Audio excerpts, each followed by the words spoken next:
तो देखो बच्चों, अब हम स्टार्ट कर रहे हैं वर्टिकल सर्कुलर मोशन, है ना। अब वर्टिकल सर्कल क्या होता है इसको समझते हैं।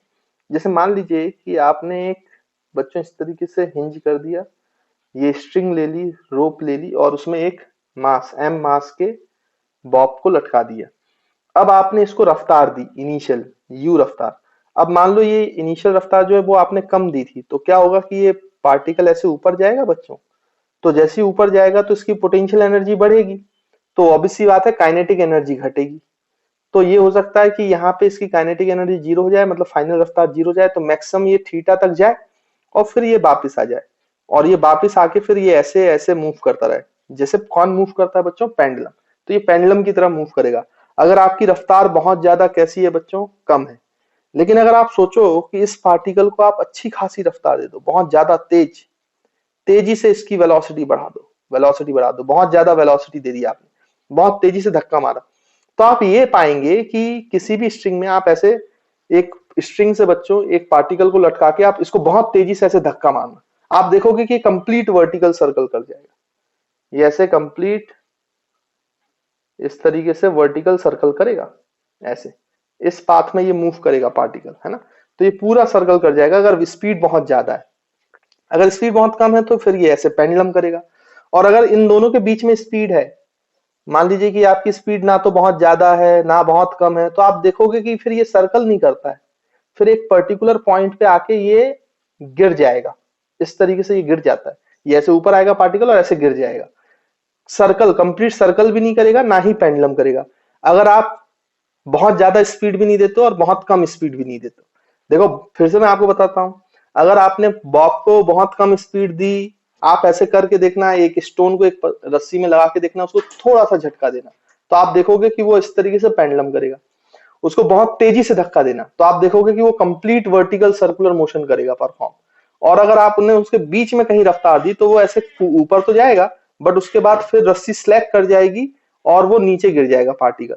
फिर वो वर्टिकल सर्कुलर भी नहीं करेगा ना पेंडुलम करेगा। तो ये इंटरमीडिएट स्पीड में ऐसा होता है ना। आई होप आप समझ पा रहे हैं। यानी कि इस पार्टिकल का पेंडुलम करना या गिर जाना या कंप्लीट वर्टिकल सर्कल करना, ये किस बात पे डिपेंड करता है? ये इस बात पे डिपेंड करता है कि आपने नीचे जब ये पार्टिकल था तो कितनी रफ्तार दी है। बॉटम मोस्ट पॉइंट पे जो पार्टिकल की रफ्तार थी उस पर डिपेंड करता है कि आपने इसको स्पीड कितनी दी है।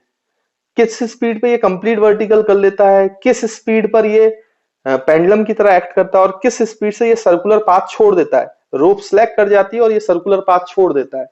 तो ये हमें स्पीड की रेंज निकालनी है कुल मिला के। इसी को बोला जाता है वर्टिकल सर्कुलर मोशन। तो आई होप आपको कॉन्सेप्ट क्लियर होगा कि हम करने क्या वाले हैं। तो हम वो स्पीड की कंडीशंस निकालने वाले हैं बॉटम मोस्ट पॉइंट पर, जिसपे ये कितनी स्पीड पे हमें पता करना है कि कंप्लीट वर्टिकल करेगा, कितनी स्पीड से पेंडुलम की तरह एक्ट करेगा, और कितनी स्पीड में ये सर्कल का पाथ जो है वो छोड़ देगा। रोप आपकी स्ट्रिंग जो है वो स्लैक हो जाएगी और वो नीचे गिर जाएगा। तो चलिए बच्चों, आप कंडीशन पे वर्क करते हैं। तो देखिए बच्चों, अब हम कंडीशंस की बात करते हैं। तो अगर मैं सबसे पहले आपसे बोलूं, तो मान लीजिए कि हम तो मान रहे हैं कि हमारी स्पीड इतनी है कि उसको कंप्लीट वर्टिकल सर्कल कराना है। अगर ये मान लीजिए कि इसकी जो लेंथ है वो आर है और ये इस तरीके से सर्कुलर मोशन परफॉर्म कर रहा है, तो यहाँ पे हम एक कुछ पॉइंट्स बनाते हैं बच्चों। देखो आप समझते हैं इसको। मैं अगर बोलूं कि जहां से हमने पार्टिकल को रफ्तार दी है यू, वो ए पॉइंट है, ये वाला पॉइंट जो है बी है, ये वाला पॉइंट जो है सी है, ये वाला पॉइंट जो है वो उसको हम डी ले लेते हैं। तो हम इस पूरे पाथ की जरा एनालिसिस करते हैं पहले तो, है ना। एनालिसिस करेंगे तभी हमें चीजें समझ में आएंगी। अब एक बात तो तय है कि इस पार्टिकल को अगर इस एक्सिस के अबाउट, सेंटर के अबाउट अगर वर्टिकल सर्कल कंप्लीट करना है, तो उसको सेंट्रीपिटल देने वाला कौन है? Tension force. इसमें तो कोई शक है ही नहीं भाई। टेंशन फोर्स ही है ना जो इसको सेंट्रीपिटल दे रहा होगा और इसको घुमा रहा होगा। अगर टेंशन नहीं होगा तो आपका सेंट्रीपिटल मिलेगा नहीं और फिर वो पार्टिकल सर्कल छोड़ देगा। तो पार्टिकल सर्कल कब छोड़ेगा? जब टेंशन जीरो हो जाएगा बच्चों, है ना। यानी कि अगर पार्टिकल को कंप्लीट वर्टिकल सर्कल कराना है तो हर जगह पर, पाथ के हर पॉइंट पर जो टेंशन होना चाहिए वो ग्रेटर देन जीरो होना चाहिए, वो ग्रेटर देन जीरो होना चाहिए। ये बात हमें लॉजिकली समझ में आती है। तो हम लिख सकते हैं for complete vertical circle, for complete vertical vertical circle circle, tension everywhere, tension everywhere along the path, tension everywhere must be greater than zero. तो टेंशन की वैल्यू तो बच्चों जीरो से ज्यादा ही चाहिए। अगर टेंशन जीरो हुआ तो सेंट्रीपिटल नहीं दे पाएगा रोप, रोप स्लैक कर जाएगी, और रोप स्लैक कर गई तो वो सर्कुलर पाथ छोड़ देगा। पहली बात ये हमें समझ में आना चाहिए, है ना।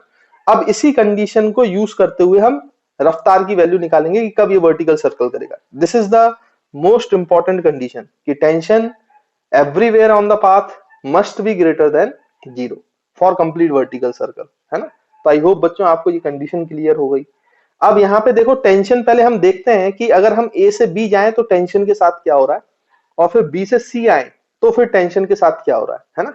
तो जरा हम चेक करते हैं, टेंशन की एनालिसिस करते हैं।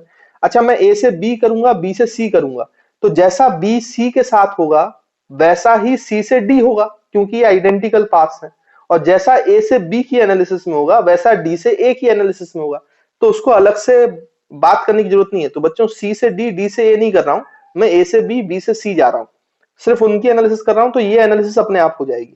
ठीक है, चलिए देखते हैं, करते हैं हम लोग। तो यहाँ पे सबसे पहले हम एनालिसिस टेंशन की किससे कहां तक करेंगे, ए से बी पाथ के लिए, ए बी पाथ के लिए। अब ए बी पाथ के लिए अगर हम देखें तो ये बच्चों आपका हिंज पॉइंट है, ये नीचे वर्टिकल है। तो मान लीजिए किसी एंगल थीटा पे अभी पार्टिकल, और क्योंकि ये ऊपर जा रहा है तो इसकी स्पीड बदल गई है, कम हो रही है, तो स्पीड मान लीजिए इसकी v है ना। ये सर्कुलर ऐसे कर रहा था इस पाथ में। तो यहाँ पे देखो टेंशन ऐसे लगेगा। अच्छा, टेंशन जो है वो रेडियल डायरेक्शन में, तो टेंशन का वर्क डन हमेशा जीरो रहेगा, क्योंकि वेलोसिटी से डिस्प्लेसमेंट से हमेशा परपेंडिकुलर है। ये मैं आपको पहले एक सवाल भी करा चुका हूँ। और यहाँ पर इसी पार्टिकल में बैठ जाओ तो सूडो भी लगेगा, सेंट्रीफ्यूगल। बच्चों कितना, m we square by are, तो M we square by r लिख लो। अच्छा, सूडो फोर्स का भी वर्क डन हमेशा ही जीरो होगा, क्योंकि ये भी रेडियल ही लगता है, तो इसके लिए भी टेंशन लेने की जरूरत है ही नहीं। और उसके बाद फिर mg फोर्स जो है बच्चों वो नीचे लगेगा। तो mg ये थीटा है तो ये थीटा है, तो mg के दो कंपोनेंट हो गए, ये mg cos थीटा वाला इसके साथ जुड़ जाएगा। खैर हमें तो टेंशन से मतलब है, तो मुझे ये वाली इक्वेशन चाहिए। तो यहाँ पे मैं लिखूंगा कि टेंशन की वैल्यू जो है, क्योंकि रेडियल डायरेक्शन में हम रेस्ट पे मान लेंगे, तो ये आ जाएगा mv square by R plus mg cos theta, है ना। ये mg cos थीटा लिखना चाहिए मुझे, mg का कंपोनेंट है ना, तो mg cos थीटा, तो ये mg cos थीटा। अब आप ध्यान से देखें, ये टेंशन की वैल्यू है जब आप ए से बी एनालिसिस कर रहे हो। अब आप खुद सोचो, जब थीटा एंगल बढ़ेगा तो भाई cos थीटा क्या करेगा, ए से बी में थीटा बढ़ रहा है ना, ए से बी जाओगे तो बी पे जब पहुंचोगे तो थीटा 90 हो जाएगा, तो थीटा की वैल्यू लगातार बढ़ रही है। तो cos थीटा, अगर थीटा बढ़ता है तो cos थीटा बच्चों घटता है, और ए से बी में ऊपर जा रहे हो तो रफ्तार भी घट रही है, v भी घट रहा है। तो यानी कि एम वी स्क्वायर भी कम हो रहा है और mg cos थीटा वाला टर्म भी कम हो रहा है।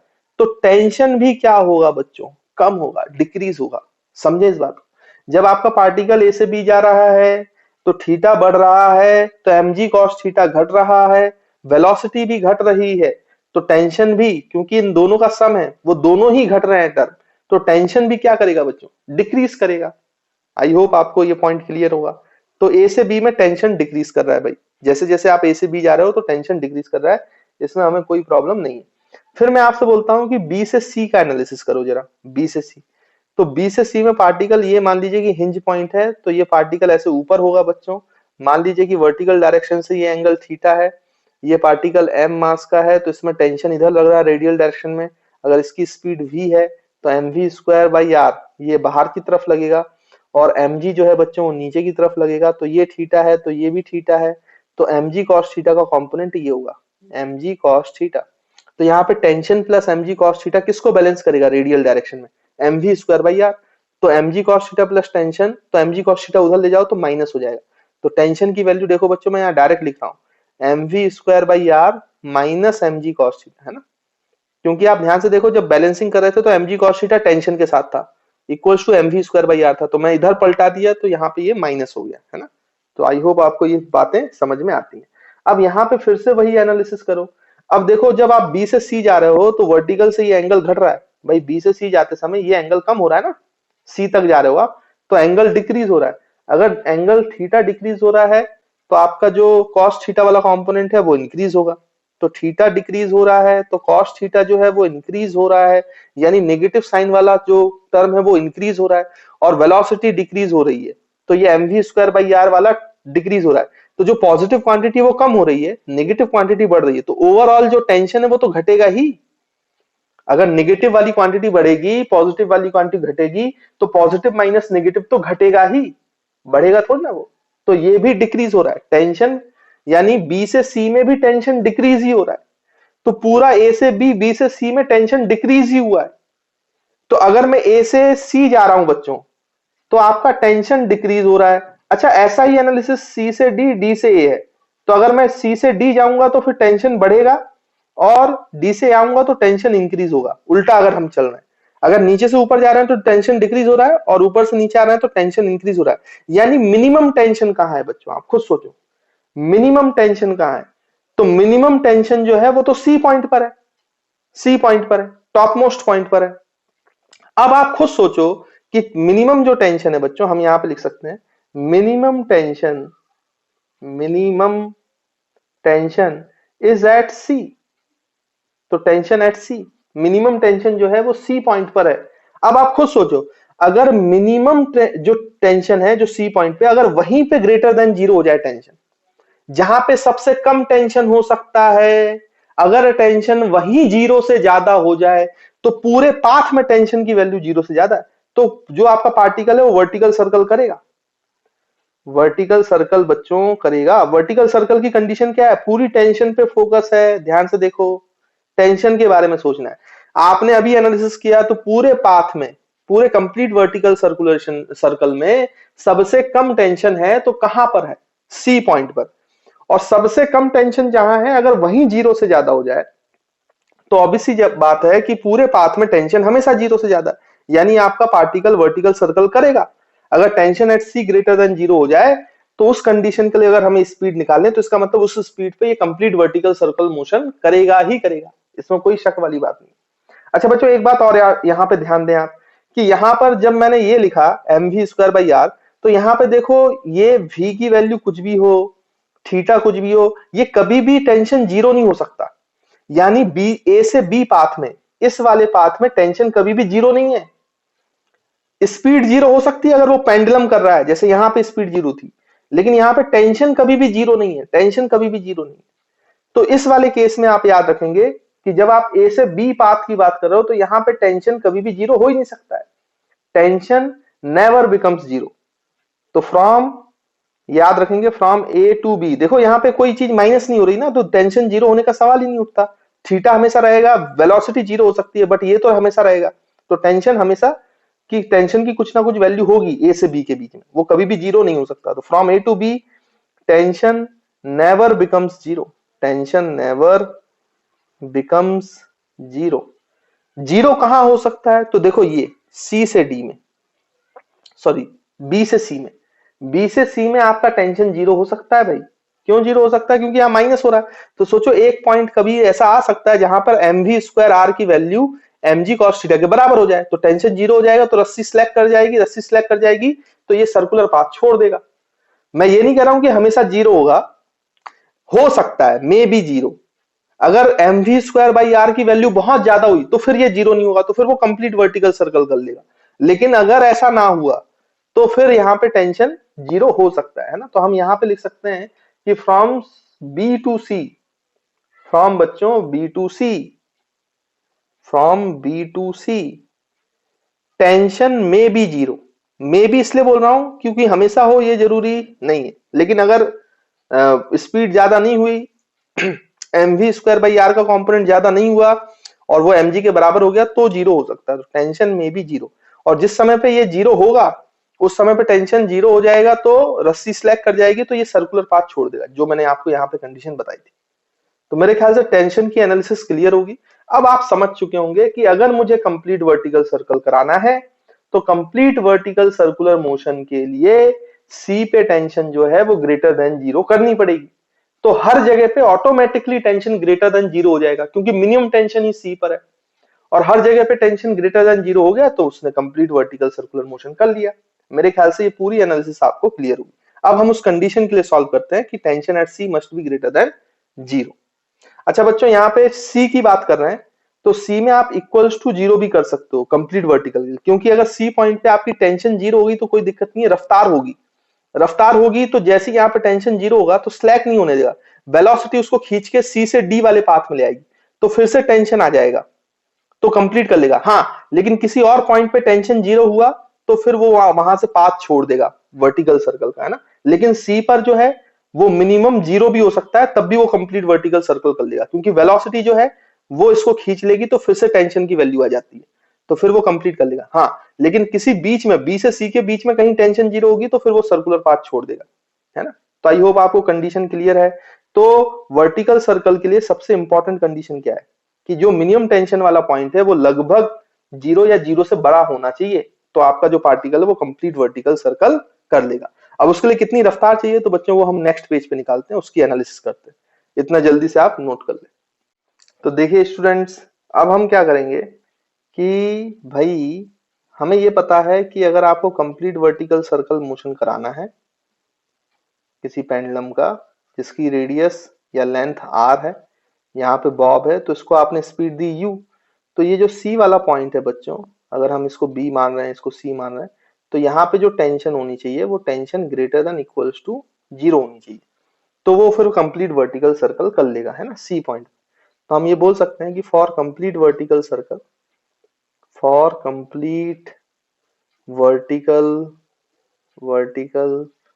सर्कल जो टेंशन एट सी पॉइंट है must be greater than equals to zero, है ना बच्चों।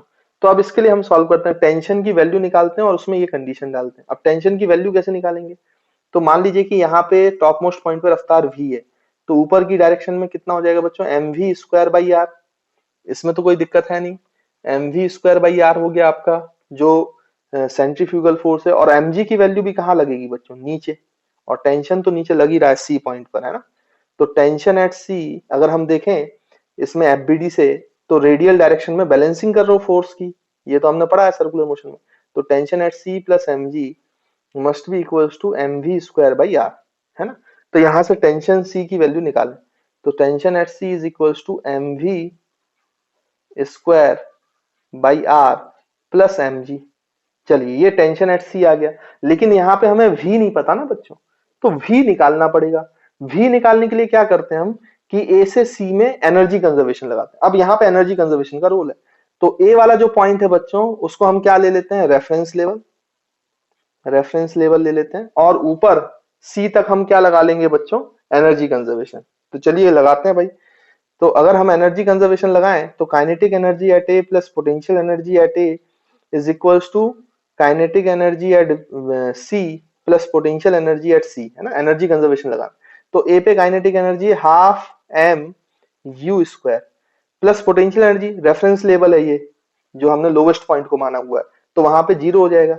काइनेटिक एनर्जी एट सी तो हाफ एम वी स्क्वायर, और यहां पर अगर आप ध्यान से देखो तो ये कितना हो जाएगा, प्लस यूसी, तो पोटेंशियल एनर्जी एट सी, तो देखो ये कितनी हाइट ऊपर है, R plus R, two R, तो एम जी एच होता है ना, तो M G into two R, तो ये टू एम जी आर हो जाएगा पोटेंशियल एनर्जी एट सी।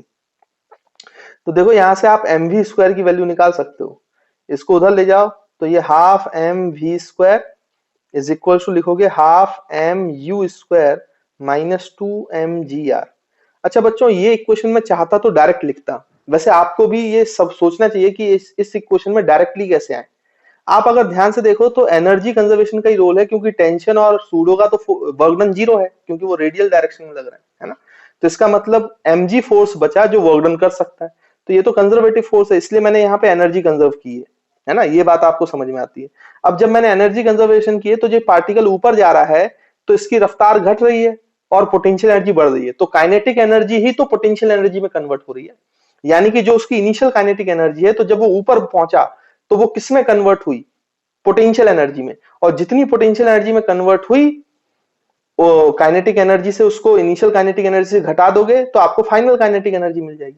तो ये हाफ एम वी स्क्वायर क्या है, final kinetic energy, half M you square क्या है, इनिशियल काइनेटिक एनर्जी, और उसमें आपने जो पोटेंशियल एनर्जी बढ़ी है उसको घटा दिया, तो भाई वही एनर्जी बची ना इनिशियल में से, जो पोटेंशियल एनर्जी, भाई जो इनिशियल काइनेटिक एनर्जी थी, पोटेंशियल एनर्जी तो उसी में से बढ़ रही है ना, kinetic energy is converted into potential energy.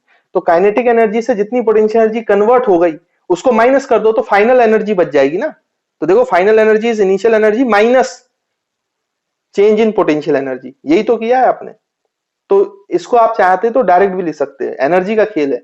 जितनी काइनेटिक एनर्जी इनिशियली थी उसमें से जितनी पोटेंशियल एनर्जी कन्वर्ट हो गई उसको माइनस कर दो तो फाइनल काइनेटिक एनर्जी मिल जाएगी। तो कई बार आपको न्यूमेरिकल्स में अगर ऐसी सोच आप डेवलप करोगे तो ये इक्वेशन डायरेक्ट लिख सकते हो, ये आपको काम नहीं करना पड़ेगा। और खैर अगर आपकी प्रैक्टिस नहीं है तो आप फिर ऐसे करो, पूरा पूरा लिखो, कोई इसमें दिक्कत वाली बात नहीं। अच्छा यहाँ से एम वी स्क्वायर हमें चाहिए था, तो एम वी स्क्वायर कितना आ जाएगा, यहाँ से हम डायरेक्टली लिख सकते हैं। 2 उधर मल्टीप्लाई हो जाएगा तो ये M you square minus 4 M ji R. M we square की वैल्यू उठा के यहाँ टेंशन पे डाल दो, टेंशन एट सी की वैल्यू कितनी आ जाएगी बच्चों, एम वी स्क्वायर को हम लिख सकते हैं M you square by R, divide by R है ही, तो एम वी स्क्वायर की जगह M you square minus 4 M ji R, लेकिन डिवाइड बाई आर है तो वो डिवाइड बाई आर करना पड़ेगा। 4 M ji R divide by R और प्लस एम जी।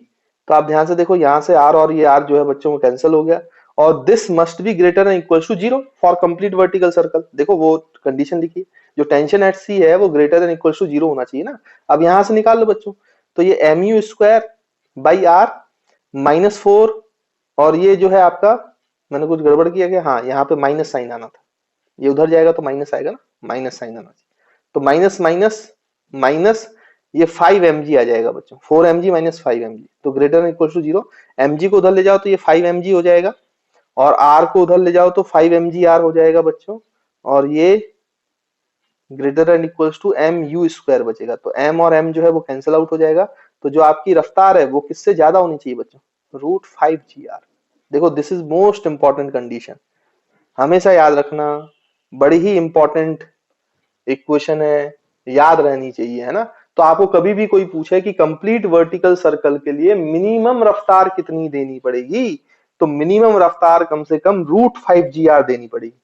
अगर आप √5gr रफ्तार नहीं देंगे तो फिर आपका वो कंप्लीट वर्टिकल सर्कुलर मोशन नहीं करेगा पार्टिकल।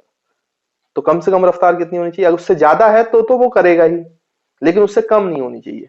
तो √5gr से ज्यादा वेलोसिटी होनी चाहिए इनिशियल, ज्यादा रफ्तार देनी पड़ेगी, तो फिर वो कंप्लीट वर्टिकल सर्कल करेगा, है ना। तो for complete vertical circle u must be greater than और इक्वल्स टू √5gr।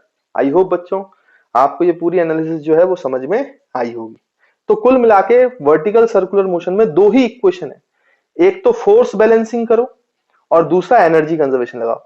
कोई भी सवाल आए ये दोनों ही काम करना है, इसके अलावा कोई तीसरा काम नहीं करना पड़ता वर्टिकल सर्कल में, और आपसे क्वेश्चंस इस तरीके से बन जाते हैं। आई होप आपको मेरी बातें समझ में आ रही होंगी। देखो बच्चों ये तो कंडीशन थी जब आपको कंप्लीट वर्टिकल कराना था। अगर मैं आपसे पूछूं कि भाई पेंडुलम कब तक करेगा, पेंडुलम कब तक कर सकता है, तो आप ध्यान से देखें, तो पेंडुलम में भी टेंशन जो होती है बच्चों वो 0 होगी। तो फॉर पेंडुलम आप यहाँ पे लिख सकते हो, अगर हम पेंडुलम का केस लें तो पेंडुलम कब तक करेगा, फॉर पेंडुलम। तो देखो पेंडुलम कब तक कर सकता है, आप खुद सोचो भाई। अगर आप उसको पार्टिकल को रफ्तार दें इस तरीके से, तो ये पार्टिकल u है, तो ये ऐसे यहां तक जाएगा तो भी पेंडुलम करेगा, यहां तक जाएगा तो भी वापस आएगा। तो a से लेकर b तक तो कोई समस्या ही नहीं ना, क्योंकि वहां पे टेंशन 0 नहीं होती, और पेंडुलम के लिए टेंशन 0 नहीं होनी चाहिए, टेंशन होना चाहिए, तो पेंडुलम करता रहेगा। तो ये सर्कुलर पाथ यहां नहीं छोड़ेगा, तो मैक्सिमम वो कहां तक पेंडुलम कर सकता है, बी तक। अब बच्चों बी से सी के ऊपर जाने की कोशिश करेगा तो वहां पे टेंशन 0 हो सकती है, तो वहां सर्कुलर पाथ छोड़ देगा, तो फिर वो पेंडुलम भी नहीं करेगा। तो खतरा कहां है, बी से सी में पेंडुलम ना करने का, लेकिन बी तक तो वो पेंडुलम कर सकता है बड़ी आसानी से। तो अगर मैं आपसे पूछूं कि क्या स्पीड दो, u की वैल्यू कितनी हो, u की रेंज कितनी हो, कितनी रफ्तार हम दे सकते हैं ताकि वो पेंडुलम करे, तो मैक्सिमम ये कहां तक पेंडुलम कर सकता है, बी तक। यानी बी पर फाइनल रफ्तार जो होनी चाहिए बच्चों वो कितनी हो जानी चाहिए, 0। अगर वहां तक जा रहा है तो इसका मतलब वो पेंडुलम करेगा, इसमें हमें कोई दिक्कत वाली बात नहीं है ना। तो उसके लिए अब u निकालें, तो पेंडुलम के लिए मैक्सिमम जो रफ्तार हो सकती है वो उतनी हो सकती है कि वो बी पॉइंट पे 0 हो जाए। अगर उससे पहले 0 होगी तो फिर कोई दिक्कत ही नहीं है, फिर तो वो पेंडुलम करेगा ही करेगा। मैक्सिमम कहां तक कर सकता है, बी तक, है ना, मतलब ये 90 डिग्री पर। तो इसके लिए हम कंडीशन निकालें भाई, इसके लिए u की क्या वैल्यू है उसको निकालने की कोशिश करते हैं। तो फिर से आप यहाँ पे क्या लगाओ बच्चों, एनर्जी कंजर्वेशन, ए पर और बी पर। तो ए से बी हम एनर्जी कंजर्व करते हैं। देखो, तो आप यहाँ पे लिख सकते हो, ये जो आपका जहां से पार्टिकल फेंका इसको हम रेफरेंस लेवल ले लेते हैं, रेफरेंस लेवल।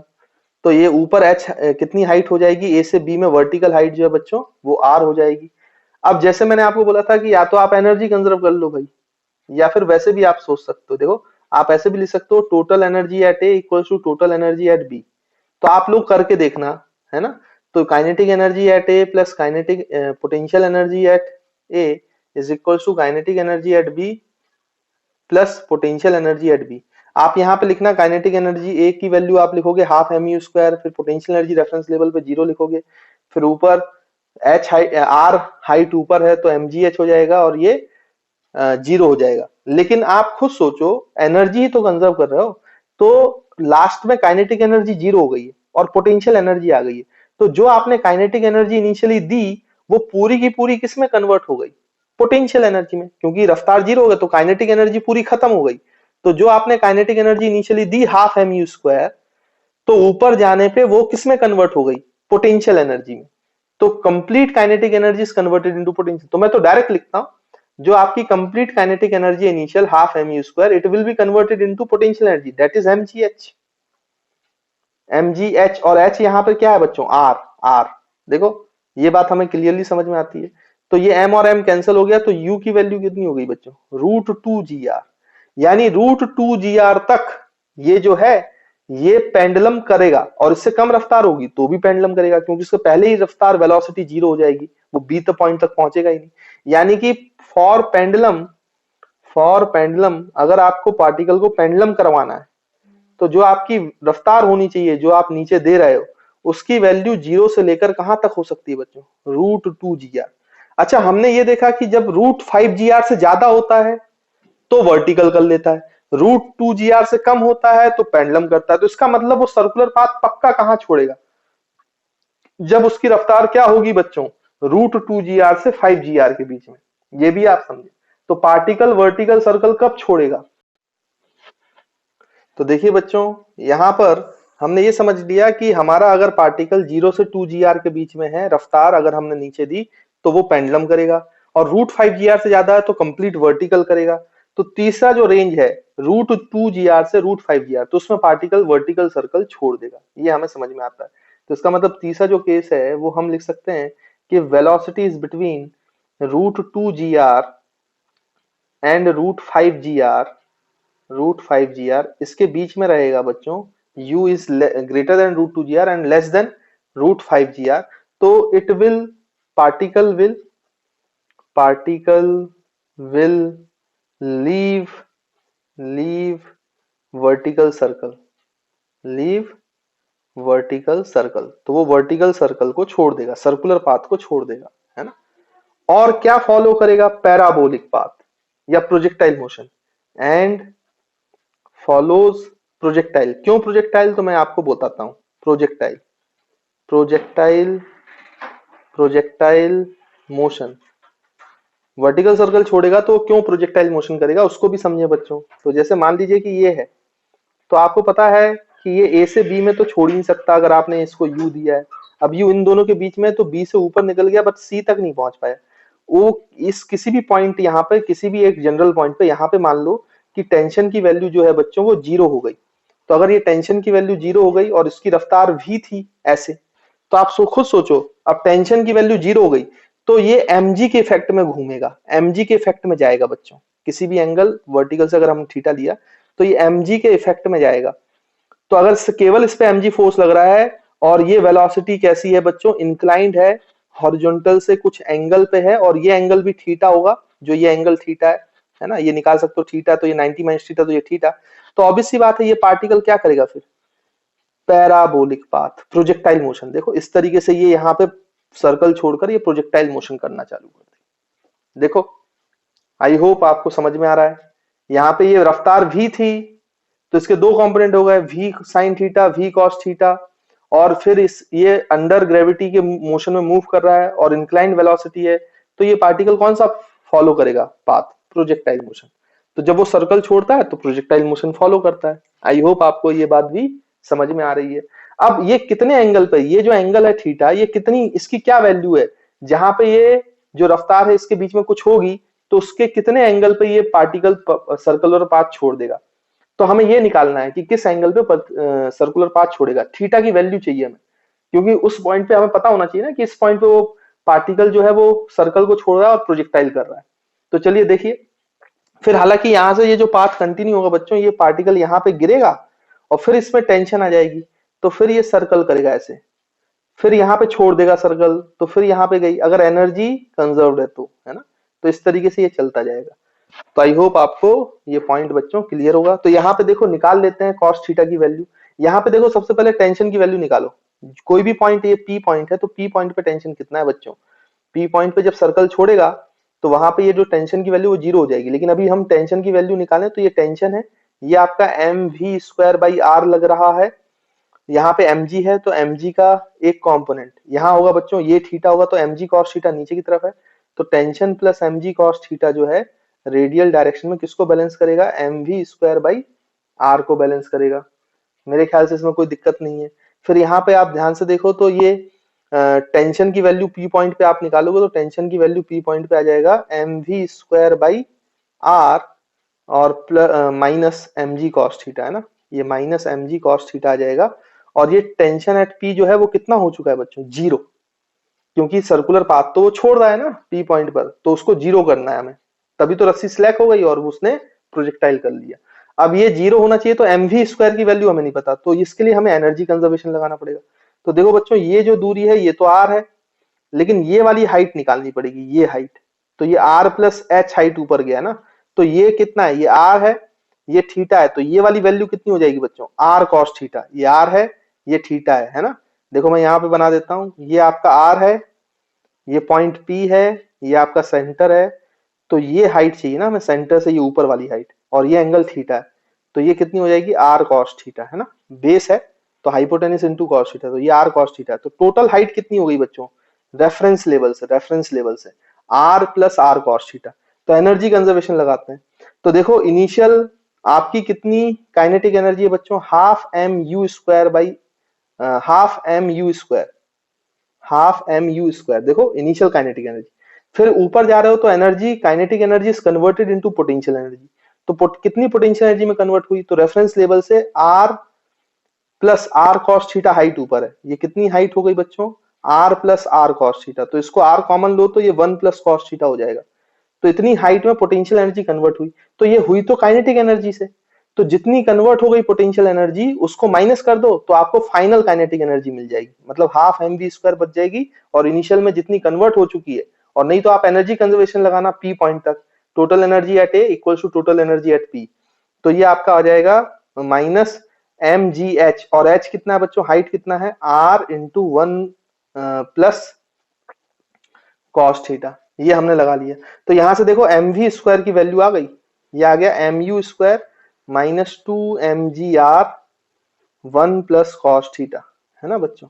अब इसको आप यहाँ पे पुट कर दो इस कंडीशन में, ये मेन इक्वेशन थी ना हमारी, तो इसके लिए पुट कर देते हैं। तो टेंशन एट पी जीरो था तो एम वी स्क्वायर की वैल्यू ये है, तो हम यहाँ पे लिखेंगे M we square by R था बच्चों, तो ये हो जाएगा M you square by R, divide by R करना पड़ेगा, minus 2 M G R by R 1 plus cos theta. तो यहां से आर और आर कैंसिल हो जाएगा, और minus M G cos theta, तो ये minus M G cos theta है, और इक्वल्स टू कितना हो जाएगा बच्चों, जीरो। तो अब थीटा की वैल्यू आपको मिल जाएगी, देखो निकाल लेते हैं हम।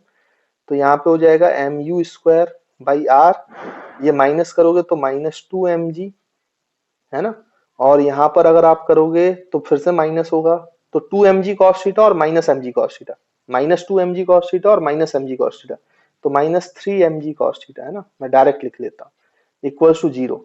तो आप इसको इधर ले आओ तो ये प्लस हो जाएगा, तो 3 M G cos theta is equals to M you square by R minus 2 M G, है ना बच्चों। तो एम एम एम तीनों जगह से कैंसिल हो गया, तो यहां से cos थीटा की वैल्यू मिल गई आपको।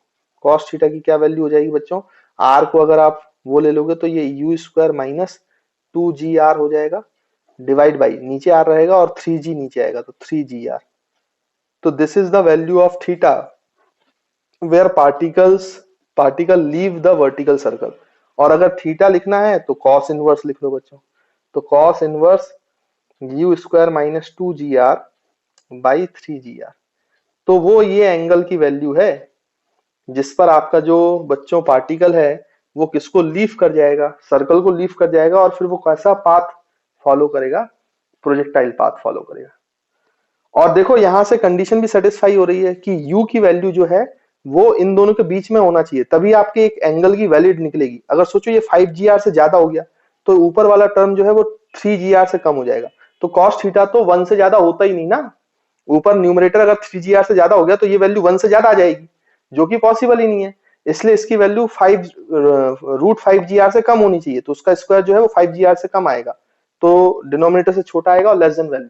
और अगर ये 2gr से कम हुआ रूट 2gr से, तो ये नेगेटिव वैल्यू आ जाएगी, तो जिसका उसका भी कोई मतलब नहीं। तो ये एंगल अपने आप बता रहा है कि जो आपकी वेलोसिटी होनी चाहिए पार्टिकल को छोड़ने के लिए वो रूट 2gr से 5gr के बीच में ही होनी चाहिए, तभी एक वैलिड एंगल आएगा आपके पास, नहीं तो वैलिड एंगल भी नहीं आएगा।